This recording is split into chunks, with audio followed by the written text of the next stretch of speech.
नमस्कार, आप देख रहे हैं स्टार इंडिया। मैं हूं बलराम बिहारी। जम्मू कश्मीर के पहलगाम में हुए आतंकी हमले को लेकर देश भर में क्रोध है, देश भर में गुस्सा है और पाकिस्तान के ऊपर कार्रवाई करने की मांग की जा रही है। और यहां पर भारतीय लोकतंत्र की सबसे खूबसूरत बात यह है कि सभी पक्ष और विपक्ष की पार्टियां अपनी राजनीतिक झंडे भूलकर एक साथ आ गई है और पाकिस्तान के ऊपर कार्रवाई करने को लेकर, उन्हें मुंह तोड़ जवाब देने को लेकर एक साथ है। वो भारत के प्रधानमंत्री के साथ है और कह रहे हैं कि हमें मुंहतोड़ जवाब देने के लिए, कार्रवाई करने के लिए एक साथ रहना है और साथ ही भारत के प्रधानमंत्री को हाथ पर हाथ देकर उनके हाथ को मजबूत करना है। दोस्तों, तेलंगाना के कांग्रेस सरकार के मुख्यमंत्री रेवंत रेड्डी का भाषण वायरल हो रहा है। उन्होंने हैदराबाद के कैंडल मार्च में कहा कि पाकिस्तान के 2 टुकड़े कर दो, पीएम मोदी हम आपके साथ हैं। उन्होंने कहा कि एक सही वक्त आ गया है कि अब हम पीओके को भारत में मिला ले और अब पाकिस्तान को मुंहतोड़ जवाब दे। उनका भाषण लगभग 4 मिनट का है और ये काफ़ी वायरल हो रहा है। इस भाषण में उन्होंने इंदिरा गांधी को याद किया है। इंदिरा गांधी ने 1971 वाले युद्ध को कैसे लड़ा था और किस तरह से पाकिस्तान को जवाब दिया था, ये उन्होंने याद किया और प्रधानमंत्री नरेंद्र मोदी से कहा कि आप आगे बढ़ो, हम सब आपके साथ हैं। और ये वीडियो काफ़ी वायरल हो रही है। हम सब पीएम मोदी के साथ हैं, ये बात सामने निकल कर आ रही है। और इस कैंडल मार्च में कांग्रेस पार्टी के बड़े बड़े नेता तो मौजूद ही थे, इसके साथ ही एआईएमआईएम के प्रमुख असदुद्दीन ओवैसी भी थे और कई छोटे बड़े पार्टी भी शामिल थी इसमें और कई नेता भी शामिल थे। दोस्तों, आपको बता दें कि दुनिया भर में इस आतंकी हमले को लेकर विरोध प्रदर्शन हो रहा है। चाहे आप ऑस्ट्रेलिया की बात करो, अमेरिका की बात करो, ब्रिटेन, फ्रांस, किसी भी देश की बात करो, वहाँ पर भारतीय मूल के रहने वाले नागरिकों के द्वारा विरोध प्रदर्शन किया जा रहा है। उनका कहना है कि आतंकवाद को मूलतः जड़ से खत्म कर देना चाहिए और पाकिस्तान के ऊपर ऐसी कार्रवाई होनी चाहिए कि अब आगे से ऐसे निहत्थे जान किसी का न ले पाए और पाकिस्तान ऐसा करने के बारे में 10 बार सोचे। दोस्तों, एक और बड़ी बात जो मैं आपको बता दूं कि पाकिस्तान के प्रधानमंत्री शहबाज शरीफ है, उन्होंने कहा है कि पहले भारत निष्पक्ष जांच करे फिर हम पर आरोप लगाए। दूसरी तरफ जो टीआरएफ है, जिन्होंने इस आतंकी हमले की जिम्मेदारी ली थी, अब उसने भी प्रेस नोट जारी करके कह रहा है कि कहा है कि हम इस आतंकी हमले की जिम्मेदारी नहीं लेते हैं। इससे क्या पता चलता है? वहाँ के डिफेंस मिनिस्टर कह रहे हैं कि हम 3 दशकों से आतंकवाद को पाल रहे हैं।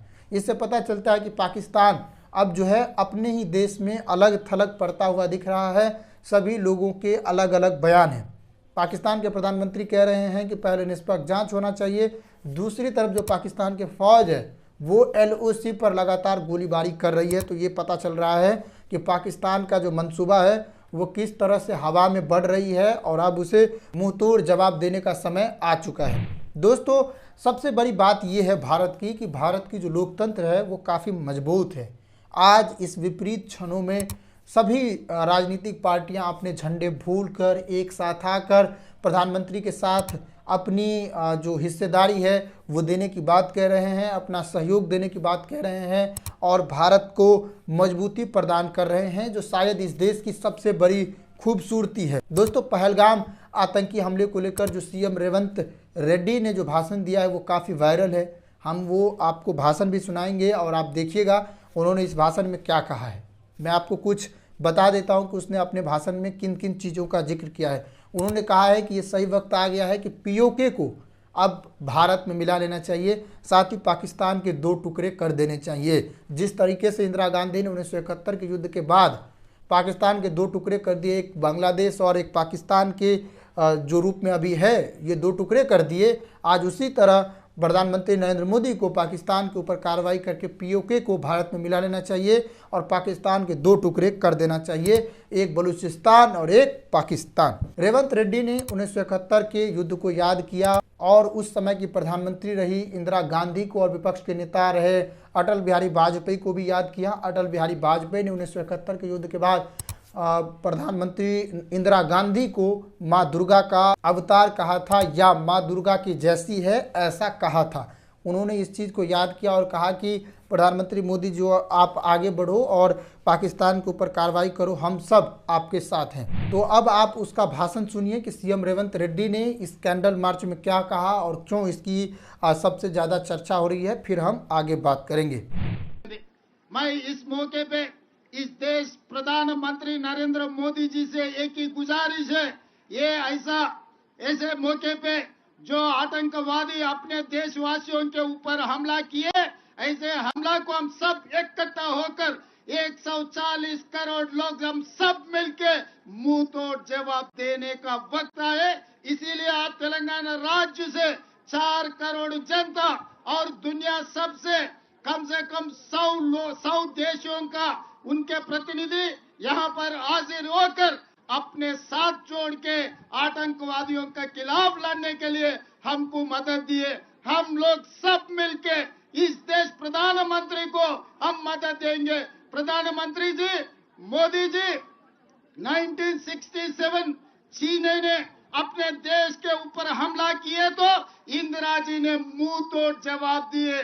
उसके बाद पाकिस्तान 1971 में इस देश के ऊपर हमला किए तो इंदिरा जी ने पाकिस्तान को मुंह तोड़ जवाब देकर एक धक्का में 2 टुकड़े किए पाकिस्तान को, एक बांग्लादेश दूसरा पाकिस्तान।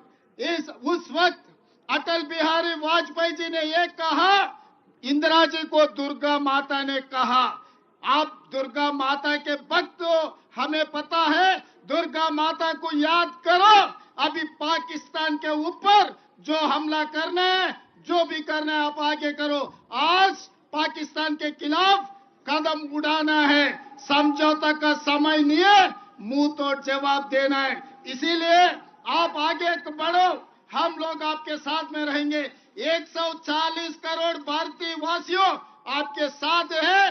पीओके को पाकिस्तान को 2 टुकड़ा करो, पाक ऑक्युपाइड कश्मीर हिंदुस्तान में मिला दो, हम साथ में रहेंगे। आप दुर्गा माता के भक्त हो ना, इंदिरा जी को याद करो।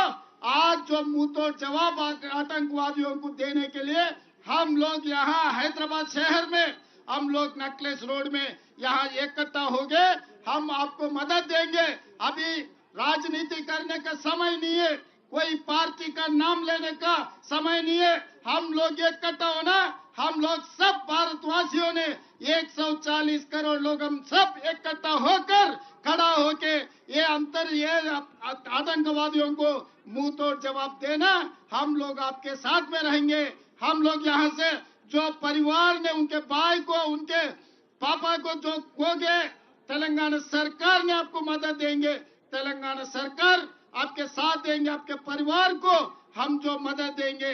इसीलिए आज जितने भी दूर दूर देशों से यहाँ पर प्रतिनिधि लोग आए अपने मदद के लिए, सबको मैं शुक्रिया अदा करता हूँ।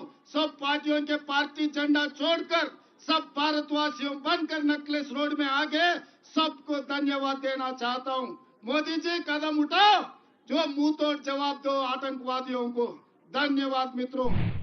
जिस तरीके से हैदराबाद में कैंडल मार्च निकाला गया, उसी तरीके से जो विपक्ष के नेता है राहुल गांधी, उन्होंने कश्मीर जाकर कश्मीरियों से मुलाकात भी की। इसके बाद उन्होंने दिल्ली में भी कैंडल मार्च निकाला और इस घटना की काफ़ी निंदा हुई और उन्होंने इसकी निंदा भी की। उन्होंने घायलों से मुलाकात किया और जिन लोगों ने अपने परिवार के सदस्यों को खोया है उनको अपनी संवेदनाएं भी दी। उन्होंने कहा कि हम सरकार के साथ हैं, सरकार जिस भी तरह की कदम उठाएगी हम उसका समर्थन करेंगे, जितनी भी बड़ी कार्रवाई करेगी हम उसमें समर्थन करेंगे और कांग्रेस पार्टी पूरी तरह से उसके साथ है। सर्वदलीय बैठक में बीजेपी की ओर से चूक भी माना गया है और कहा गया है कि हमें साथ भी दिया जाए। कांग्रेस के वरिष्ठ वकील और राज्यसभा के सांसद कपिल सिब्बल ने विशेष सत्र बुलाने का मांग भी किया है। उन्होंने कहा है कि पाकिस्तान के ऊपर किस तरह से कार्रवाई की जाएगी और किस तरह से उनके सामान हमारे बाज़ार में न आए, इस पर रोक लगाने के लिए, इस पर चर्चा करने के लिए हमें पूरी तरह से निर्भर होना पड़ेगा और अपने पार्लियामेंट में जवाब देना पड़ेगा और ये समझना पड़ेगा कि हम यूएन पर भी दबाव बनाएं ताकि भारत के अंदर पाकिस्तानी सामान ना आ पाए और दुनिया भर में भारत की साख मजबूत हो और पाकिस्तान जो आज ये आतंकवाद वाली काम कर रही है इस पर लगाम लगाई जाए। तो ये बात जो है अभी तक सामने निकल कर आ रही है। तो आप समझिए कि भारत की लोकतंत्र किस तरह आज एक साथ होकर पाकिस्तान को जवाब देने के लिए तैयार है, लेकिन वहीं पाकिस्तान की सरकार में आज सब लोग अलग थलग है। पाकिस्तान दुनिया भर के देशों के बीच भी अलग थलग है। तो आप क्या सोचते हैं, कमेंट करके बताइएगा।